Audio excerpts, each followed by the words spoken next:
with your kids.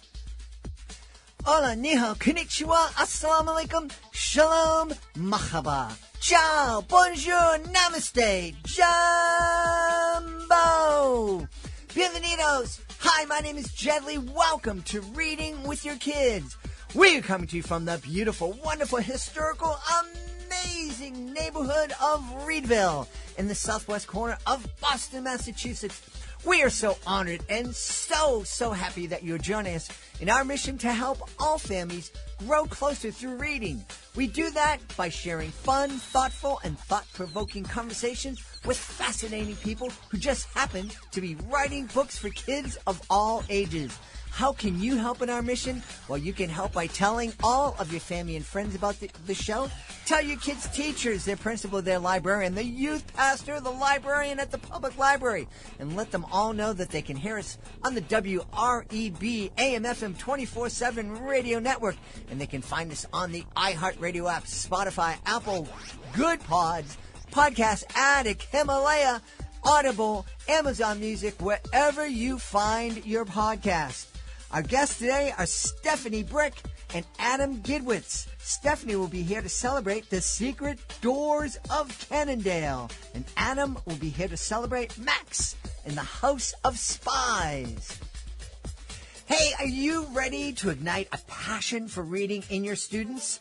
Introducing bookandauthor.com, your gateway to literacy connections. With bookandauthor.com, connecting your school with talented authors of captivating kids' books has never been easier. Simply visit our user-friendly website and explore our extensive database of authors. Filter your search based on budget, genre, and availability. Discover the perfect match for your school and your students. But that's not all. With bookandauthor.com, you have the power to request a proposal. Let vetted authors come to you with their tailored ideas, ensuring an unforgettable literacy experience for your students. Don't wait any longer to inspire young minds through the magic of books. Visit bookandauthor.com today and open the door to a world of literacy connections. Bookandauthor.com, where literacy comes to life. Join us right now from the D.C. area, right around our nation's capital. Our guest is here today to celebrate her brand new middle grade novel. Is called The Secret Doors of Cannondale. Please welcome to the show the wonderful and incredibly patient and kind Stephanie Brick. Hey, Stephanie, how are you? Hey, Jedley, I am doing so well. Thank you so much. Stephanie, I just have to acknowledge is very wonderful, very kind. I was late coming to the interview for circumstances beyond my control, and she has been very gracious and kind. So I know we're going to have a great time today. Oh, thank you. I just say to pass it forward, right? There you go. There you go. So tell us about the Secret Doors of Cannondale. Yes, the Secret Doors of Cannondale. I'm so excited to be here. So the Secret Doors of Cannondale, it's a thrilling portal fantasy book about an outcast girl looking to belong who discovers secret portals to other worlds. The protagonist is a 12-year-old girl, Adeline Pearl, and she's the only child in a military family. She spent her whole childhood moving from place to place, always an outcast at every new school and never getting to grow roots or build those meaningful friendships. But the book starts with Adeline's family's final move. It's to a creaky old mansion called Cannondale. And right as she's on the brink of bonding with a small group of teenagers she meets locally, she discovers this treasure. It's behind a secret door, up a secret passageway, and before she knows it, she is thrown onto an adventure across incredible worlds with flying stone islands and magical creatures and a war against good and evil and a boy who is desperate to help her get home. It is, I am, as I said, thrilled to be here. The Secret Doors of Cannondale, it's a great middle grade read about belonging and self-discovery and survival. Really a fabulous read for all ages, but especially 10 to 12. You know, there is so much enthusiasm, and I mean, you are glowing as you're telling me about the, I wish this was video so people could see how excited you are about this book, and that, people are excited about their books, but you have an extra ounce of energy here, so it's obvious that this is something that you feel passionate about. It is. This is something, the book I absolutely love. It's such a work of just accomplishment and pride. And I wrote this book, I really wrote this book for my 12-year-old self. I wanted to give myself the adventure that I always wanted. And I'm just so excited to be able to share that adventure with so many other people. And it's also not just about the book, but the adventure itself that you get to go on. Growing up, I loved secret passageways, secret doors, secret hideouts, any of that. It's frankly what inspired my career as an architect, but it's also what inspired this story. And to be able to kind of grow some of those adventures that I had, discovering secret hideouts and secret passageways as a child into this magical adventure, has just been a pure joy that I'm over the moon to be able to physically hold in my hand as a book now and share with so many other readers. Is it a coincidence that you are an architect writing about secret architecture? Probably not. I think this all stems from originally the home I grew up in. As a kid, I loved visiting people's houses, whether it was friends' houses or family members' houses. And when I was in middle school, actually, we moved, and we were, house shopping and going to open houses and things like that. And I got to tag along with my parents, and I loved just seeing all these different houses and how they were laid out. And one of the most important things to me was in older houses, I always felt this sense of story and place, and that the older the house, the more I was right on the brink of adventure. And I could maybe just turn a corner or go into this other room, and there would be something just unexpected waiting for me there, like the telltale guaranteed sign of adventure would be a secret door. And I, as a child, got this experience first in the house I grew up in. I used to build blanket forts, as you do. And I was probably in third grade or so, maybe a little younger. And I building a blanket fort, and I kind of expanded it to this bookcase around the corner from the couch in our TV room. And as I'm crawling around my blanket fort, I realized this bookcase, which I'd never really paid any attention to because it was full of my parents' books. It was not books that I was interested in. I realized there weren't any books on the bottom shelf. And this bookcase is kind of up against in a corner near the couch. It's a very small space there, just enough for, a very small child to kind of crawl into. So I realized there were no books on the bottom shelf. And as I peered closer in my blanket fort here, I realized there was no back to this bottom bookshelf, and that I could crawl through the bookcase to ultimately what was a little area under the staircase, under the, a couple of steps. And this secret hideout was maybe 3 feet wide by 3 feet wide and not much taller than that. But I became obsessed with it and with finding other secret hideouts and secret passageways, which some of those secret passageways that I found ultimately did inspire this book. Wow, that is so cool. Now, you got to tell me, did you ever hide out from your parents, especially before they knew that you knew that secret passage was there? I think I was a good enough child that I think I spilled the beans to them pretty quickly after I found it. Like, guess what? You'll never believe what I found under the staircase.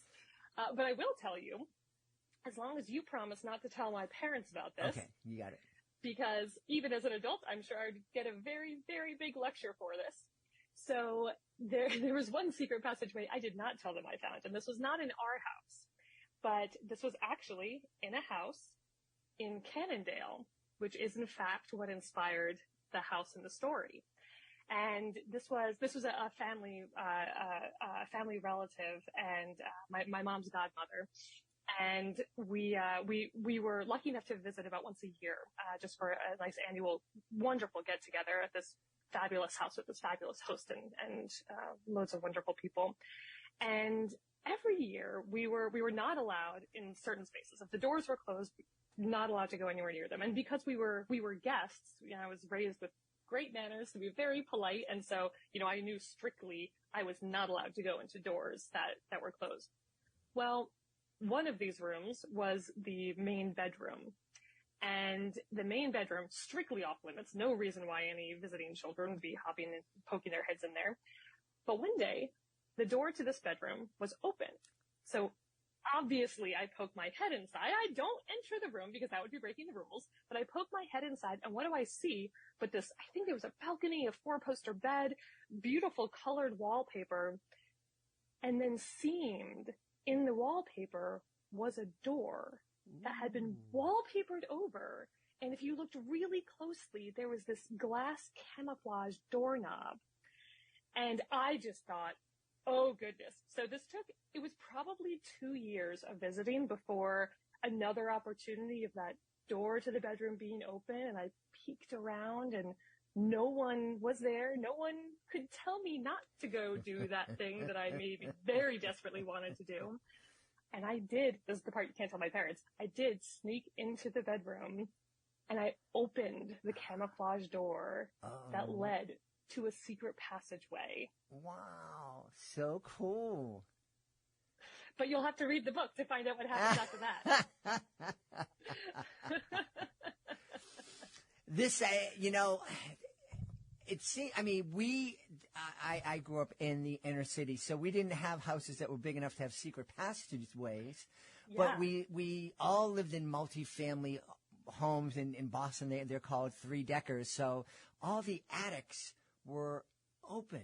It didn't belong to one person. So we were always exploring the attics, and it would, they're always musty and cobwebs and creepy and just so much fun to sneak around. And you can feel that energy, especially as a kid. And I think that's something as adults, we sometimes lose that sense of just vivid curiosity and imagination of what could be and the potential of that energy that seeds there in those kinds of spaces. Yeah. I'm imagining that this would be a book. If we co-read this book with our tweens, there's just so many different conversations that can come out of it. Yeah. Yep. Yeah. I think anytime you're reading with your kids, whether it's co-reading or otherwise, it creates, first of all, you're just building this tremendous bond in that shared activity, but it also creates this channel of communication, constant communication. There's always something you can talk about, talking about the character or the plot or, what might happen next. But, and that's fun because you're sharing in this adventure. You're sharing the adventure with the characters, but then you're also getting to share that adventure with your kids and go on that adventure together, which I think is just a wonderful experience to share. But there are also some heavier themes in the book, themes about, self-esteem. I shouldn't say themes. It's really just topics, but topics of self-esteem and even loss. And one of the things that I think co-reading or just reading in general with your kids helps is to be able to have those conversations, not just about the book itself at that front level, but take some of the layers down and ask questions about, do you relate to Adeline in the scene and what's going on here? Have you felt this way before? And, kind of unpeeling layers, deeper and deeper there. And it makes it a much more natural conversation. And it also builds that empathy, I think, and creates resiliency that not only do kids reading the book understand, if they're feeling these kinds of more difficult struggles, not feeling as alone because, they're reading about this in the book. Adeline is going through this and is okay and is figuring it out. And I think to be able to, again, have that conversation of, maybe not even in the present, but in the future, if there are struggles that a kid is having, it again opens that conversation up to be able to relate to a parent potentially. Oh, remember, in the book when this happened, to relate to those feelings. And I think that communication channel that comes up is huge. It's really huge. Yeah. One of the things that we hear a lot of these days, back we first started the podcast, we used to hear about parents who were bubble wrapping their kids and not letting them experience any kind of bumps or bruises. And I think, we've been on long enough. Now we're talking about, young adults who are in college and they're demanding trigger warnings because they don't want to hear something that possibly could upset them. And YouTube has become, I'm watching YouTube movies and people are spelling out words because I'm like, am I in kindergarten here? What's going on? And I think we've forgotten how important it is for us to help our kids build resiliency. It would be wonderful. I have 2 kids. They're 27 and 30, and I would love for them to live the rest of their lives without experiencing any heartache, disappointment, or challenge. But that ain't happening. Right. And yeah. Yeah, I think it's something that in the book it is a wonderful, fun, adventurous, imaginative story, but it also has real emotions in it. And for me, that was important because emotions are real off the page as well. And if you're feeling real emotions in a story, that's almost a safe space for it, I think, to have those raw emotions and those raw feelings. And that way you can see this was okay. This ended up okay. I am okay having gone through this with the characters, having gone through this with your parents, sharing this experience. And I think being able to relate to that and say, oh, this is like that time in the Secret Doors of Cannondale, and this is like the time in that realm, in that world where things were not so good, where Adeline was really struggling, or what have you. It also makes readers feel less isolated and less alone if they are feeling those struggles. And I think that's incredibly important. I think that's quite important, whether it's again in the present, or if it's in the future, being able to look back and say that that's okay. And it helps empathize too. I think, even if you yourself aren't going through something, you can relate what others might be experiencing to that. I remember when, on the topic of loss and this is when I was in elementary school, my grandfather passed away, and this isn't directly related at all to the book, but I do remember when, being surrounded by family, I was young enough that I generally understood what was happening. I knew what that meant, but there was a bit of a disconnect between the emotions I was feeling and the emotions I witnessed on the rest of my family members, the adult family members who knew what something like that, the implications of loss and how difficult that is.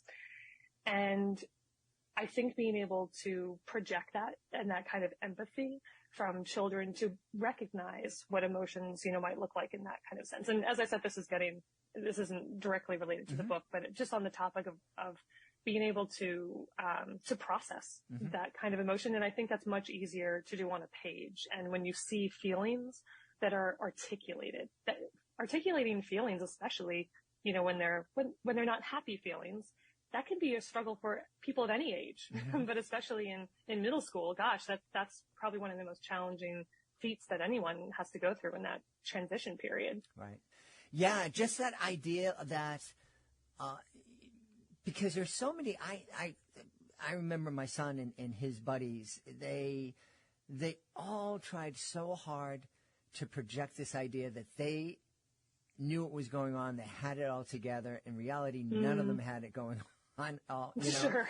And none of them could see that in each other. And that, what you're talking about, being able to have empathy and understanding of what other people are going through, in addition to building resiliency, I think it's so important. And books and co-reading and reading with our kids, books like The Secret Doors of Cannondale, it's just a great way to practice life. It is. Life with a little extra adventure and magic, Yes. because we can all use some more of that. Absolutely. So I got to ask you, I'm fascinated. I am somebody who, when I read or listen to a fantasy story, the biggest challenge for me is to remember all the rules of these universes that I'm visiting for the first time and experiencing through the storytelling. How do you keep it all straight when you're creating it? I mean, does it help that you're an architect? Do you do a blueprint about, well, she's going to go through this portal and be able to do this? Or Oh, it's so funny you say that, Jed, because I have what my husband lovingly calls my crazy carpet. So so I was I think through the first draft of the book, and or maybe a little shy of wrapping that up, and realized, I there are layers in here that I haven't really fully pulled out and figured out and worked out, and I need to have that kind of complete world building for each of the realms, and a few in particular, and know the rules and know kind of what how each of them play out. And so I have my sketchbook, which as an architect, I always have, within arm's reach often. But my sketchbook just didn't have enough room. The pages weren't big enough. I couldn't write small enough. And so I went to the hardware store and got like a 3-foot wide roll of brown paper that goes for like 1,000 feet. And it's all rolled up, and I just unrolled it, took a Sharpie, and that became, this is now where I can spread out all these ideas and put all the realms and all the worlds in different spots and draw the big arrows from one side to another. And I, it's called the crazy carpet lovingly because, one day my husband came home and this brown roll of paper is stretched across from our living room through our dining room, more than halfway the length of our house. And here I am lying on the ground, just jotting notes away and putting arrows and circles and bubbles. So that's definitely one way of the process. But another way, which it takes up a lot less room, is as an architect, something that's really important to me is multi-sensory design. And so architecture, even though it's this art that's realized through experience, through physically, being in a space, it's often a very visual sense that gets overwhelmed when we enter a space, and we kind of design more to visuals in architecture than anything else. But really, the most interesting spaces, the most memorable spaces in my mind architecturally are those that engage more than just your sense of vision, but the acoustics. How does walking on the main hallway sound like, as opposed to taking, a side little corridor? Do the acoustics of your feet change as you're on different walking surfaces? And the aromas, if you're passing by, I love the old school example of, walking by a Cinnabon at the mall. That was absolutely by design. You engage in those senses and creating this different kind of atmosphere that helps define that area then. And so that's something that I embraced with all of the different worlds in the Secret Doors of Cannondale. I actually wrote down all 5 senses and defined each of those senses for each realm. So, one of them, the scents are like warm cinnamon, and the tastes are like luxurious chocolate that's just melting. And the sounds are like birds chirping in a soft meadow. And, these are all different realms, but I define this for each of the realms so that they really, you get this sense of immersion in these spaces. It's not just what do things look like. It's not just what do the voices sound like, but what are the scents of the market? What are the sounds that you're hearing echoing across, as your footsteps are going down the quartz corridor? And so that's also been a process to kind of keep everything straight. Wow. What a great exercise that could be. How much fun could a family have when, you're at an airport or whatever, and you have an hour to wait, and it's like, okay, we're going to go over there, and we're going to listen. What do we smell? What do we feel? What do we hear? And how does it differ over here, and how is it different over there? Talk about a great way to spend some downtime and turn something that could be boring into something that's really exciting and bonding. Yeah, absolutely. I had an exercise actually in college, so well beyond, the middle school era, but applicable absolutely to all ages. It's amazing it took me that long to try this. I had an exercise where we went outside and we were supposed to look at 3 inches of grass, 3 inches by 3 inches, 9 square inches of grass, and just observe it. 10 minutes. Just look at this little tiny patch of grass, and you think, oh, this is just, it's like going to be watching paint dry. This is not going to be exciting. But wouldn't you know, I was amazed when you just focus one sense on one small, defined, finite area. It's amazing to watch what's happening. You actually see grass moving, not in the wind, just of its own accord, and maybe a little ant coming by, and all of these subtle little changes that, normally you would just walk right by. You would never think anything of it. And I think I love that idea of being in an airport and being able to observe all different senses as an exercise, or even just closing your eyes and listening for 5 minutes and absorbing all of that, relishing with the soundscape. Yeah. And it's so exciting to know that even if we're not going to be at an airport or a train station, we can go outside and observe a 3x3 square of grass. Yeah, and experience absolutely. the same kind of thing. Hey, I have to ask, it sounds like you had so much fun. You certainly are having a blast talking about the Secret Doors of Cannondale, and it sounds like you had a great time putting it together. Are we going to see a sequel? You are indeed. The Secret Doors of Cannondale is actually book 1 of a trilogy in the Cannondale Chronicles. Awesome. Well, that's really, really exciting. And how excited were you when you got the word that this was going to become a book?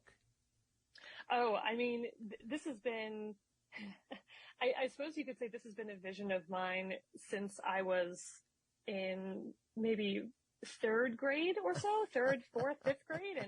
And that really got inspired. I used to love writing books, construction papers stapled together. And I remember the day that in school we were handed hardcover blank books.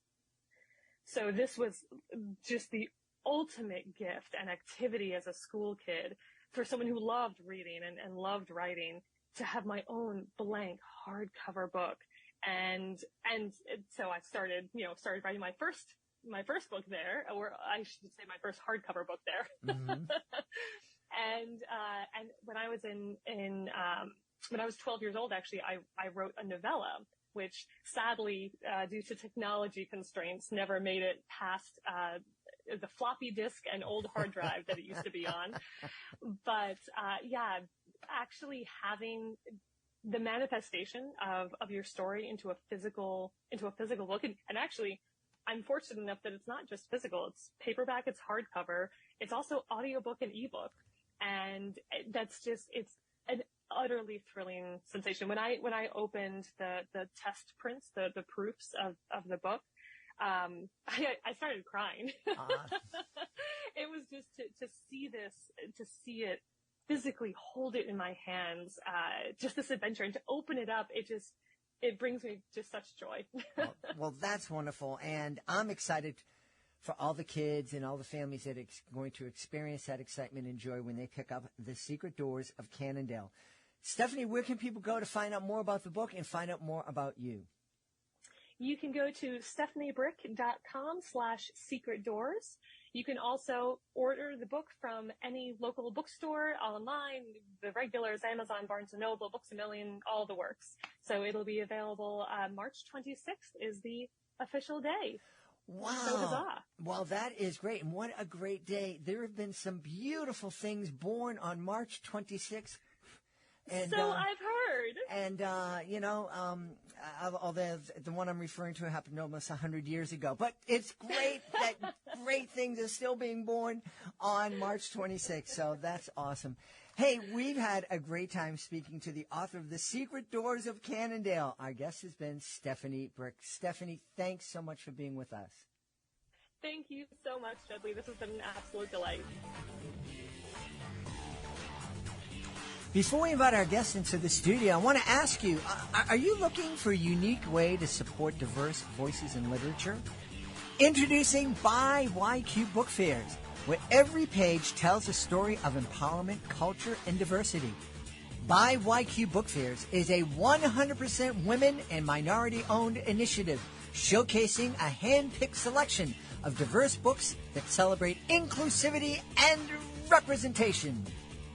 From captivating narratives to thought-provoking poetry, our curated collection has something for everyone. And hosting a By YQ Book Fair is a super easy and a fantastic way to raise funds for your organization or cause. So why wait? Visit buyobq.com today to learn more about how you can bring the magic of diverse literature to your community while supporting women and minority-owned businesses. Join us right now from Brooklyn in the state of New York. Our guest is here today to celebrate his new book. It's called Max in the House of Spies. Please welcome to the show, Adam Gidwitz. Hey, Adam, how are you? I'm doing great. Thanks so much for having me today. I'm excited to have you on. I'm excited to have you tell us about Max and what's he doing in the House of Spies. Yeah, so it's a book about a boy named Max. He's 11 years old when the book opens, and he starts out in Berlin, Germany in 1938, and his parents desperately want to get him out, and they secure him a spot on what's called the Kindertransport, which is when 10,000 Jewish children were taken out of Nazi Germany and sent to England. But unfortunately, England only said that they would take the children and not the parents. And Max is not at all happy to have to leave his parents behind. So on his way on the ferry to England, a country he's never been to, he barely speaks any English, to live with a family he's never met, two creatures appear on his shoulders. A kobold called Berg, and a Dybbuk called Stein. And a kobold is like from German mythology. They're like goblins, and they kind of like live near you in your house or your workplace, and they make mischief and make your life terrible. A Dybbuk is from Jewish mythology, and they sort of attach themselves to you and make your life terrible. So lucky for Max, he gets them both. And why they both attach themselves to Max is one of the mysteries of the book. So he gets to England, and he gets placed with a family there. The family is based on a real historical family, and they are Jewish, like Max. And one of them, the Uncle Ewan, as he's called, is actually high up in British intelligence. So Max gets it into his head that maybe he could get back to Germany and his parents if he could just get himself trained as a spy. This sounds really cool and exciting, and we like to talk about the conversations we can have with our kids as we read or co-read a book. And boy, the conversations that I think can spring up from reading this book are endless. Yeah, I think, there's a few different sort of major themes going on. And, it's first of all really important to me that it's like a fun page-turner. This is a spy novel with mythical creatures. So hopefully you are wanting to turn every page and find out what happens next. But, in this day and age, there is a lot of hatred in the world. And certainly in 1938, there was a lot of hatred in the world. And to see how Max deals with that, first in escaping Germany, but then even in England, the place where he's supposed to go to be safe, and realize that, that is not a place that is free of bigotry and discrimination. So those are conversations. And also, I think every kid, they kind of want to imagine what it would be like if they weren't with their parents. Mm-hmm. But they also, especially in this middle grade reader age, really want to be with their parents, even if they kind of pretend that they're too cool for it or they want to feel independent from them. Mm-hmm. And so this push and pull that Max has between, first it's a wish fulfillment that could I survive being sent away from my parents? And also, yeah, I would really want to get back to them. I think those emotions go along with the sort of more thematic geopolitical questions of the book, to hopefully engage the kids and their parents in conversation. It's coincidental. Just last week, I went to see a film called One Life, which was similar. I don't know it. Yeah, it's Anthony Hopkins is the star, and it's based on a true story of a man who, English man who went to Prague and discovered is right before the Nazis came in and took over, and he worked hard with a team of people to get 600 plus kids to England and adopted. And the neat, amazing! This is the same subject. I should totally go watch that movie. It is. Well, if you go, bring some Kleenex because it is a tearjerker. In a couple, I mean, it's just getting me now. It's a true story, and one of the neat things that happened, I actually saw the original video. A TV show in England heard about this gentleman and brought him on to a show, which is not so much a news show, but just this variety show. And as he was sitting in the audience and the people were telling the story, sitting next to him, unbeknownst to him, was one of the children that he had saved. Wow. And they brought him back in weeks later, and the entire audience were kids that he had saved. Oh my goodness, and they were that's now amazing. adults, and they had kids, and they became. So it was really incredible. It was moving to see how one person or a team of people can really make a difference in people's lives. And so that was certainly heartwarming, but at the same time, it's heartbreaking to think that less than 100 years ago, this was going on. Yeah, and I think a lot of kids and adults are aware that things like this are going on right now. You know, It's not ancient history whatsoever. It's the present. I mean, the book was inspired by a true story. Also, when I was growing up, my family friend, a guy was named Michael Steinberg. He was friends with my parents. And Michael was a brilliant man. He was a music critic, kind of well-known in the music world in the United States. And when Michael was 10 years old, his mother put him on a train that took him to Holland, where there was a ferry that took him to England. And he didn't know whether he would ever see her again. He was lucky. He lived there for 8 years, and his mother managed to survive the Holocaust and was reunited with him in England, and then they moved to the United States. So his story was one of the many pieces of history that inspired Max and the House of Spies. But I think, kids are thinking about these things and feeling it right now. We certainly have refugees, in this country seeking asylum, in other countries around the world looking to get away from violence and hatred.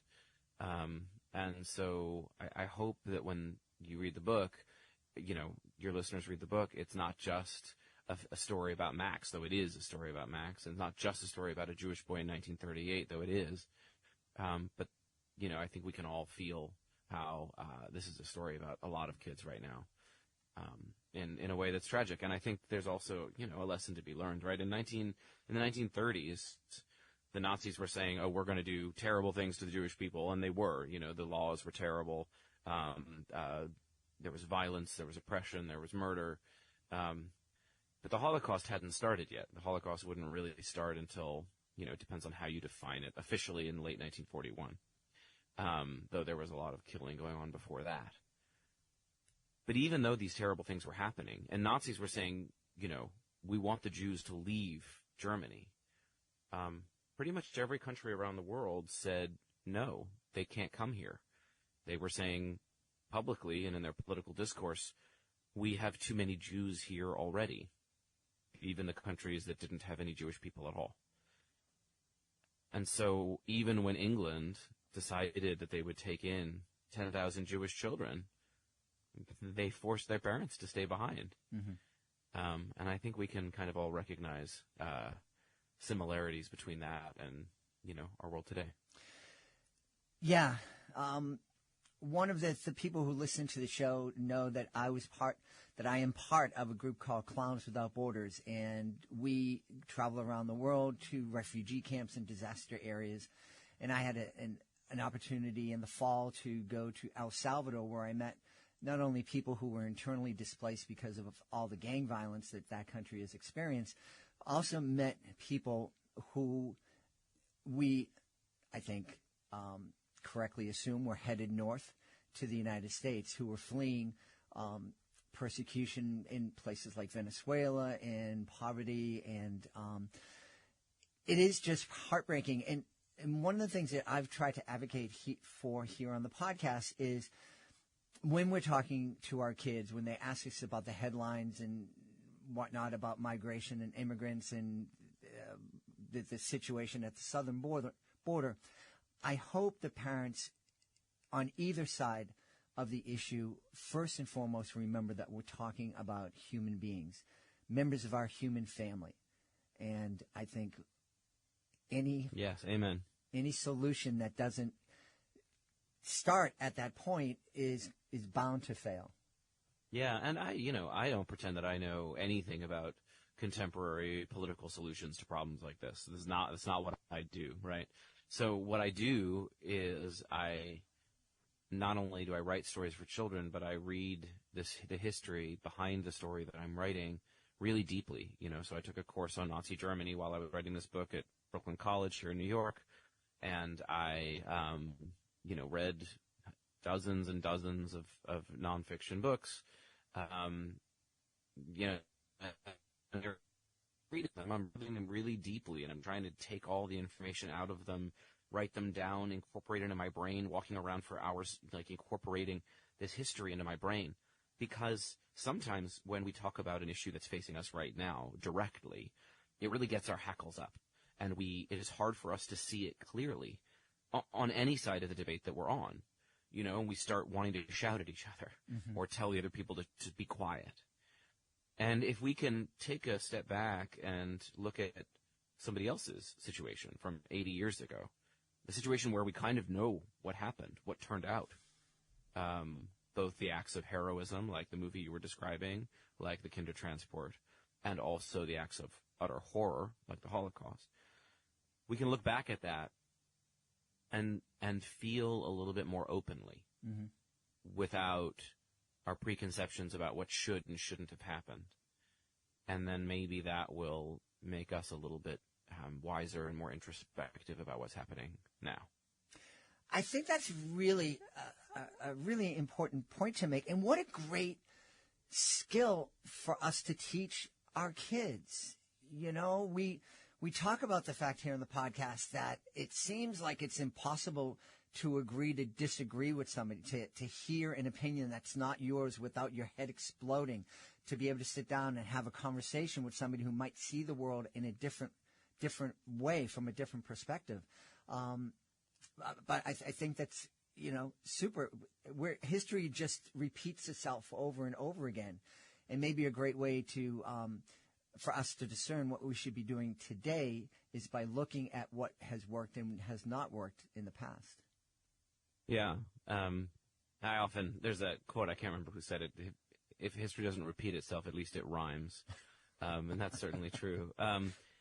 And, one of the things so the Max and the House of Spies is the first of two novels. It's a duology. It's the first half of Max's story.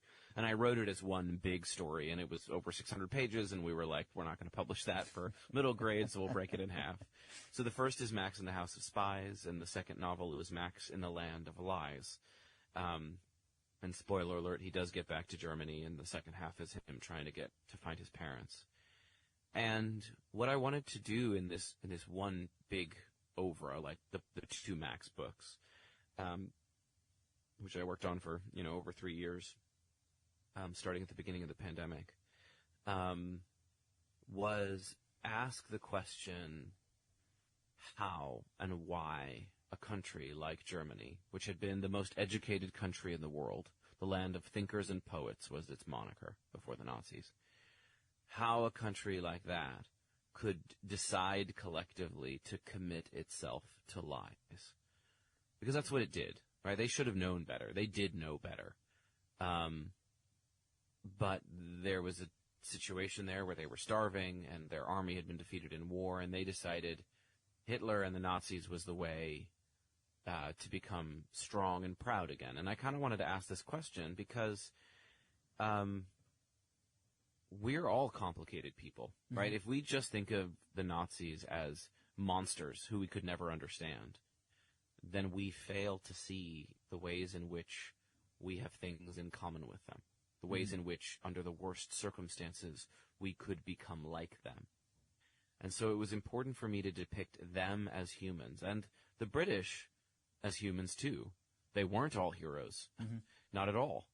And so as you meet the characters in Max and the House of Spies and Max in the Land of Lies, I think they're a lot more complicated than we might expect. Now, evil actions are evil actions. Murdering somebody is murdering somebody, no matter why you think you're doing it. But it was also really important for me, right, if we're going to learn how to understand each other, maybe we can start by learning to understand fictional characters, even ones who we know are straight up evil. Yeah.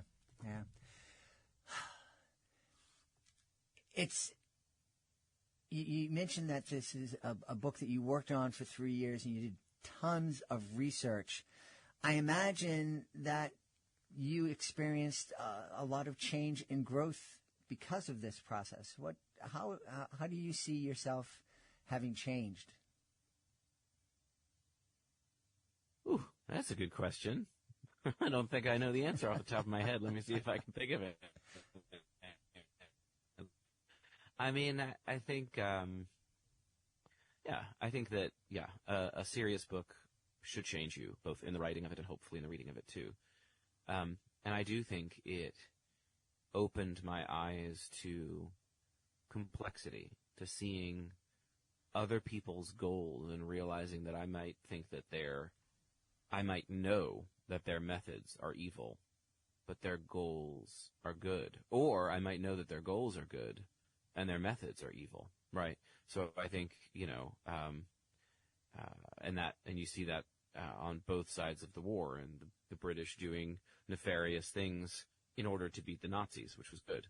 And the Nazis thinking that they were trying to build this national community in Germany, a strong and good place for all good Germans to live in. Unfortunately for them, good Germans didn't include their Jewish neighbors, their gay neighbors, their disabled neighbors, any non-white or non-Aryan neighbors, Polish neighbors, Slavic neighbors. So they had a very, very cruel and narrow definition of their national community. But their goal was to build, a shining city on the hill. And so that doesn't mean they're not evil. But if I can understand what their goals are and understand how they could see their goals as morally good, then when I talk to somebody that I disagree with today, more and more often I am finding that I'm seeing the complexity in a way that doesn't perhaps make me a very useful political figure, and I don't want to be one. But as I'm talking to somebody, I can see, I see morally why they think what they're pursuing is really good, even if I think that their methods for it are wrong. Right, yeah. Wow.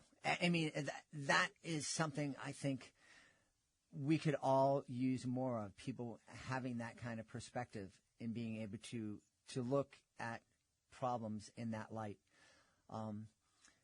Adam, this has been a much heavier conversation than I expected. Let's lighten things up a little bit. You are also the creator of a pretty cool podcast for kids. Tell us all about that. Yeah, so Grim, Grimmer, Grimmest is a podcast in which I tell grim fairy tales live to kids. And I started it because, my first book is called A Tale Dark and Grim. And that happened because I was a teacher and I was asked to be a substitute librarian for a day. And they told me I was going to be reading stories to second graders. I said, no problem. They said, read them any story you want. I said, great. Oh. Yeah, so I went home and I found on my shelf a book of the real grim fairy tales. Oh, no. And I didn't know them. So I was like, those are perfect for little kids. So I opened this book up to a story called Faithful Johannes.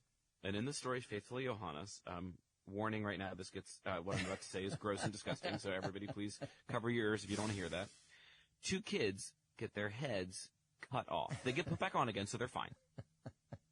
But I read that and I was like, oh, can I read this to second graders? Will I get fired? And then I thought, let's find out. So I brought the book in and I started reading to these kids. And very quickly they got nervous. So I started to warn them when something scary was going to happen, or I made jokes to calm them down. And by the end of the story, I looked up, and every kid looked slightly traumatized. Except for one little girl who came up to me and she stuck her finger in my face and she said, "That was good. You should make that into a book." And so I did. So that first chapter of A Tale of Dark and Grim is pretty much literally word for word what I told to those second graders. And it became my, so my first 3 books are all grim fairy tales. And as I travel around the country promoting those books, I told fairy tales live to kids. And the thing was, as I was telling these fairy tales, I learned 2 really amazing things. One was that no matter where I was, the kids all reacted to the fairy tales in the same ways. Like, there was one very distinct week that I had where I started the week in Laredo, Texas, which is on the border with Mexico. It's literally Laredo is half in Texas, half in Mexico. And I'm telling the fairy tales, and the kids are laughing, and they're screaming, and they're poking each other and shouting. And then, like, the next week, I'm in Lancaster, Pennsylvania, which is Amish country. Mm-hmm. And the kids laughing at the same jokes and screaming at the same moments and pointing at each other and saying the same things. And I realized that these fairy tales speak to children on a very deep level, a very fundamental level, about what they hope most, what they fear most, what they want. The other thing that I realized was that what I get to hear, you guys are all missing, because the best part of me telling these stories is what the kids say. So when a podcast company approached me sort of early in the days of kids podcasting and were like, "You have any ideas for a podcast?" I was like, "Yes, I'll tell grim fairy tales, but we have to record the kids too." Mm. And so in Grim, Grimmer, Grimmest, you get to hear the children reacting to my stories, and you get to hear them laugh. You get to hear them scream. I love making children scream. And then you also get to hear them heckle me, which I don't like as much, but the kids seem to like it. So, like, for example, in one of the early episodes, the hero meets a blue dwarf, and this girl interrupts me, and she goes, "You mean a Smurf?" And I'm like, no, it's a blue dwarf. And she goes, "Yeah, I'm pretty sure that's a Smurf." And I was like, "It's not a Smurf." But then every time the blue dwarf comes up in the episode, the kids shout at me, "It's a Smurf." And I'm like, "It's not a Smurf." So anyway, so that's Grim or Grimmest. And yeah, it's free wherever you get podcasts. That sounds really cool. You know, that story about bringing the fairy tales into the second graders, it reminds me of an experience I had. I've been doing educational magic shows for 35 years in schools and libraries and whatnot. And I was in Indiana, and it was one of you're in front of kids. So, you know, some days everything is just working and the ideas are just flowing. And I was in the audience, and a girl that I was speaking to, she stood up to help with a magic trick. And I said, "What's your name?" And she said, "Lizzie." I said, "Lizzie? Wow, we have a person in Massachusetts named Lizzie Borden. She was really famous, and they wrote a poem about her." And they said, well, what's the poem? And I didn't think, and I said, "Lizzie Borden had an axe, gave her father 40 whacks. When she saw what she had done, she gave her mother 41. And I didn't think about what I was saying until it was actually out there. Oh, no. and the kids are like, "Ah!" And I'm like I'm thinking, I'm going to get arrested, you know, and I look over at the principal, and he's laughing his tail off, and I'm like, okay, I'm cool. We're okay. We're good. Exactly. Yeah. Yeah, the kids, you know, they tend to like that scary stuff as long as they know that they're being taken care of, that the storyteller actually, like, isn't, you know, is there to take care of them at the same time. They like to test themselves and feel a little bit of that fear as long as you break it with a laugh. You know, I think that's right. We've talked about, you know, how much kids love spooky stories. And I think it is that it's like, oh, this is a way that I get to test my courage in a real kind of safe venue. Yeah, I totally agree. Yeah. Wow. Hey, you told us where we can find Grim, Grimmer, and Grimmest. Anywhere you find the Reading with Your Kids podcast, you can find Adam's podcast. Where can we find out more about Max and the House of Spies, and also more about all the work you're creating? Yeah, so you can go to my website, adamgidwitz.com. There's information there. And any good bookstore should be carrying Max and the House of Spies. And if they're not, please walk up to them and say, hey, could you order a copy of this book? I really appreciate that. Yeah. And in that way, you'll be making it a good bookstore. Exactly. We've had a great time speaking to the author of Max in the House of Spies. It's book 1 in a duology from our guest, Adam Gidwitz. Adam, thanks so much for being with us. It was such a pleasure. Thank you. We hope you've enjoyed this episode of Reading with Your Kids and will join us for the next exciting episode of the show. In the meantime, please be sure to visit our website, readingwithyourkids.com. Be sure to click the Drawing with Your Kids button up at the top of the page to check out our brand new YouTube series, Drawing with Your Kids. You and your kids can learn how to draw some of your favorite characters from renowned illustrators from all over the world, many that you've heard here on the podcast. Want to thank the folks who made today's show so wonderful. Of course, want to start by thanking our guests, Stephanie Brick and Adam Gidwitz. I want to thank my amazing team, Fatima Khan, Rory Grady, Chris Doherty, Skylar Strauss, Nick Warner, Kyoko Ito, Kayla Newland, Kristen Barrett, Sydney Swan, Hannah Rose. I want to thank my beautiful wife for all the support she gives me. Most of all, we all want to thank you. Thank you for taking the time to listen to the show, and thank you so much for taking the time to make the world a better place by reading with your kids. I'll be looking for you in the next edition of Reading with Your Kids.